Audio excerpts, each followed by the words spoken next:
आज की इस वीडियो के अंदर हम बिटकॉइन की प्राइस को एक कंप्लीटली डिफरेंट पर्सपेक्टिव में देखेंगे और वो पर्सपेक्टिव जो होगा ना वो होगा माइनर्स का पर्सपेक्टिव। इसके अंदर हम कोई टेक्निकल लेवल्स की बात नहीं करेंगे, कोई ट्रेडिंग स्ट्रेटजी की बात नहीं करेंगे, कोई ईएमएज या इस तरह की चीज़ की किसी की बात नहीं करेंगे। हम प्योरली ये देखेंगे कि फंडामेंटली जो हमारे बिटकॉइन के माइनर्स हैं, जो बिटकॉइन को माइन कर रहे हैं, जो बिटकॉइन के नेटवर्क को सपोर्ट कर रहे हैं, distributed laser technology DLT network को रन कर रहे हैं, उनकी प्रॉफिटेबिलिटी किन लेवल्स पे है, किन लेवल्स पे वो मैक्सिमम एफिशिएंसी पे काम कर सकते हैं और वो कौन से लेवल्स होंगे जहाँ पे अगर प्राइस जाती है तो माइनर्स भी लॉसेस का शिकार हो जाएंगे। क्योंकि वो इम्पोर्टेंट लेवल्स हमारे पास निकालना भी बहुत ज़्यादा ज़रूरी है फंडामेंटली, कि हमें उन लेवल्स का पता हो ताकि अगर उन लेवल्स पर प्राइस आती है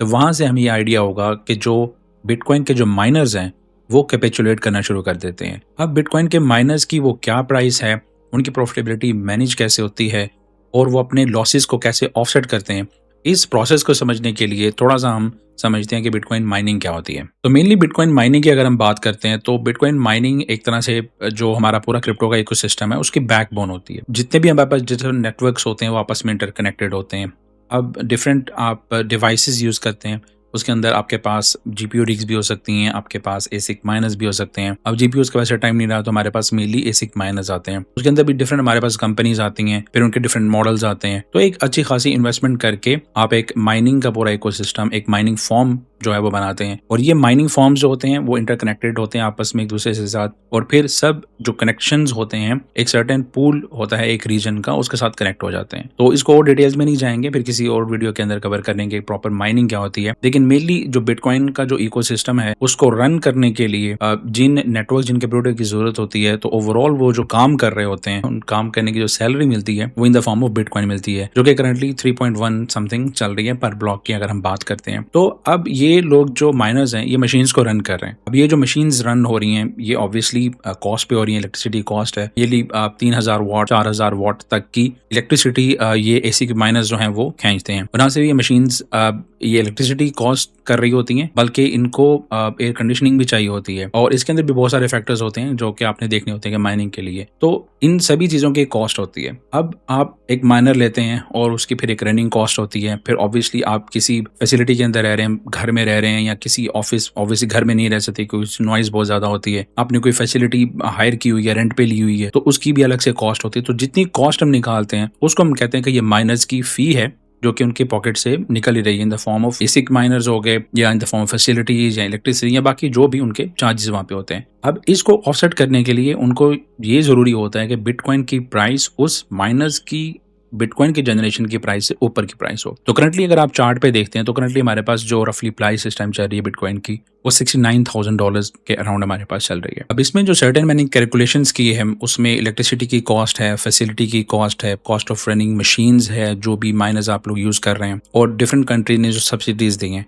और डिफरेंट माइनिंग पूल जो डिफरेंट रीजन्स के हैं उनकी जो भी कॉस्ट बनती है उन सभी को मैंने इंक्लूड किया है, कैलकुलेट किया है। तो वो रफली जो मेरे पास एक फिगर बन के आ रहा है, जो स्वीट स्पॉट है जहाँ पे माइनर्स बिल्कुल थ्रेशोल्ड पे हैं, वो रफली आपके पास $54,000 का जोन है। अब मोर प्रिसाइसली 54,000 से लेकर 54,400, यानी कि ये जो $400 की ब्रैकेट है, आप कह लें कि 54,000 टू 54,500, ये जो हमारे पास जोन है और ये मैंने यहाँ पे डिनोट भी किया हुआ है, ये वो जोन है जहाँ पे बेरली सरवाइव करेंगे हमारे माइनर्स अगर प्राइस वहां पे चले जाती है। अब कुछ माइनर्स ने ऑब्वियसली उससे पहले की बाइंग की हुई है मशीन्स को, तो उनकी आरओआई पूरी हो चुकी है, तो उनके थ्रेशोल्ड थोड़े से नीचे हैं। ये मैंने वो वाले माइनर्स लिए हैं अपने डाटा के अंदर जो कि 2025 के अंदर मार्केट के अंदर आए हैं। तो उनकी आरओआई क्योंकि आने में टाइम लगेगा, उनकी डिवाइसेस में उन्होंने पैसा खर्च किया हुआ है, लेकिन $54,000 की ब्रैकेट उनके पास आती है। उसके बाद की जो सेकंड मेरी कैलकुलेशन है जो कि हमारे पास 2024 के जो माइनर्स हैं जो कि मार्केट के अंदर आए हैं, पूल्स के साथ कनेक्ट हुए हैं, उनका जो मैंने डाटा निकाला है, उनकी जो स्वीट स्पॉट रफली बन रहा है वो बन रहा है 44 से $45,000 का।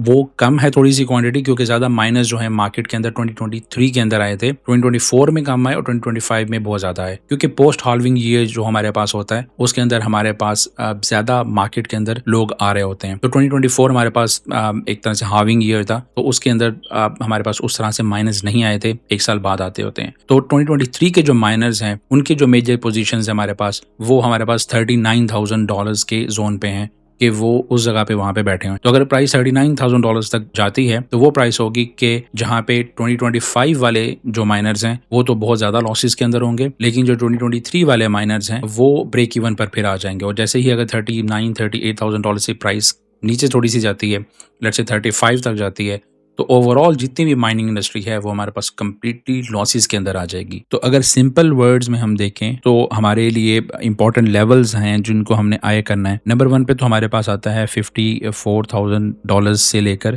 54.5K का जो ये हमारे पास एक ब्रैकेट बनती है, यहाँ पे इसको जोन कह सकते हैं। ये हमारे लिए बहुत इंपॉर्टेंट है और ये इंपॉर्टेंट हमारे लिए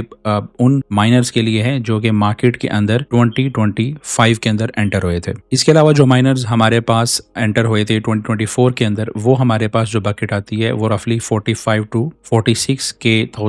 का जो जोन है, तो ये हमारे पास 2024 वाले आ गए। और इसके अलावा फिर जो हमारे पास 2023 के जो माइनर्स हैं उनका जो जोन हमारे पास बनता है वो 38K से लेकर 39K का जो जोन है वो हमारे पास 2023 वाले माइनस आते हैं। तो ये हमारे पास एक तरह से बॉर्डर लाइन आ जाती है कि जब अगर प्राइस इस लेवल पे जाती है तो हमारे पास जितने भी माइनर्स हैं वो सभी लॉसेस में आ जाएंगे। अब जब माइनर लॉसेस में आते हैं तो क्या होते हैं कि फिर आप उनको जो अपनी मशीन्स होती हैं उनको अपग्रेड करने की ज़रूरत होती है। तो हिस्ट्री के अंदर भी यही हुआ है, 2-3 बार ऐसा हो चुका है कि प्राइस जो है वो माइनस की प्राइस से थोड़ा सा नीचे आती है, लेकिन फिर वहाँ से एक स्प्रिंग की तरह वहाँ से बढ़ना शुरू कर देती है। ज़्यादा देर तक आपके जो माइनस है उसकी प्राइस से नीचे नहीं रहती। अब जो स्वीट स्पॉट कैलकुलेशन के थ्रू मेरे पास निकल के आया है वो ये है कि अगर आपकी प्राइस $70,000 से अबव रहती है तो वो आपके लिए एक बड़ा अच्छा जोन है सभी माइनर्स के लिए। उनकी सारी कैलकुलेशंस, चाहे उनकी फ्यूल एडजस्टमेंट, फ्यूल कॉस्ट ऊपर नीचे थोड़ी सी हो भी रही हो, इलेक्ट्रिसिटी की एडजस्टमेंट्स उनको करनी पड़े, सब्सिडी मिल रही है नहीं मिल रही, तो $70,000 से ऊपर रहना ज़रूरी भी है और माइनर्स उससे खुश होते हैं क्योंकि ऑब्वियसली उनको कुछ बच रहा होता है। वो मशीन इतनी रन कर रहे हैं, इतनी मेहनत उसके ऊपर कर रहे होते हैं, तो ये $70,000 का जो मार्क है उसको उनको अचीव अगर हो जाता है तो वो उसके लिए खुश होते हैं। तो ये हमारे लिए बड़ा इंपॉर्टेंट है कि हम इन लेवल्स को अपने माइंड में रखें। अगर प्राइस हमारे पास इन जोन्स में जाती है जो कि माइनर्स की कैपिचुलेशन की जोन्स हैं, तो वहाँ पे हैवी बिडिंग भी की जा सकती है, हैवी बाइंग की जा सकती है, प्लान की जा सकती है, क्योंकि इन जोन से, इन प्राइस एरिया से हमें अच्छे रिएक्शंस देखने को मिल सकते हैं अगर हमें अलाउ करती है बिटकॉइन की प्राइस इन एरियाज को टच करने में। मैं ये हरगिज नहीं कह रहा हूँ कि प्राइस इन एरियाज पे जाएगी, लेकिन मैं ये जरूर कहूंगा कि अगर प्राइस इन एरियाज पे जाती है, क्योंकि हम प्रोबेबिलिटी की गेम है जितनी भी ट्रेडिंग इन्वेस्टमेंट्स होती है, क्योंकि रियल लाइफ में भी ऐसा है कि आप कोई भी अगर फिजिकल बिजनेस भी कर रहे हैं, चाहे वो रेस्टोरेंट का है, बुटीक है, किसी भी चीज़ का है, तो वो प्रोबेबिलिटी की गेम होती है। आप सर्टेन लोगों का माइंड में रख के अपनी प्रोडक्ट जो है वो बनाते हैं, लॉन्च करते हैं। अब हो सकता है कि उतने लोग जो है वो वहाँ पे आपको शो ना हो, उतने ज़्यादा लोग आपकी प्रोडक्ट को नहीं बाय करें, तो वो आप ऑब्वियसली फिर आपकी लॉसेस पे जाती है। तो आप एक प्रोबेबिलिटी की बेसिस पर अपनी जो एनालिसिस है उसको रन करते हैं और फिर उसकी बेसिस पर डिसीजन मेकिंग करते हैं। सिमिलरली यहाँ पे भी हमारे पास यहाँ जो आपको जोन्स नजर आ रहे हैं, ये जोन्स आपके पास जरूर मार्क होने चाहिए आपके चार्ट्स के ऊपर, आपके माइंड के अंदर, और जब भी प्राइस अगर इन जोन्स पे आती है तो वहाँ पे हम अपनी बाइंग को कर सकते हैं। इसके अलावा मैं आने वाली वीडियोस के अंदर कुछ ऑल्ट कॉइन के लेवल्स भी आपके साथ शेयर करना शुरू करूंगा। नीचे डिस्क्रिप्शन में आपको सोशल मीडिया प्लेटफॉर्म मिल जाएंगे, स्पेशली उसके अंदर व्हाट्सएप का चैनल है। व्हाट्सएप के ऊपर भी मैं अपनी जो ट्रेड्स होती हैं जो कम्युनिटी के साथ शेयर करता हूँ उसके ऊपर अपनी अपडेट्स डालता रहता हूँ, क्योंकि यूट्यूब पे आना कई दफ़ा थोड़ा टफ हो जाता है। तो व्हाट्सएप के ऊपर जो हमारा कम्युनिटी का चैनल है उसमें मैं टाइम टू टाइम अपडेट्स या कुछ इन्फॉर्मेशन अगर हमारे पास आती है वो वहाँ पे डालता जाता हूँ, तो आप उसको जरूर ज्वाइन करें। नीचे डिस्क्रिप्शन में आपको मिल जाएगा। चले मिलते हैं नेक्स्ट वीडियो के अंदर। टेक केयर, अल्लाह हाफिज़।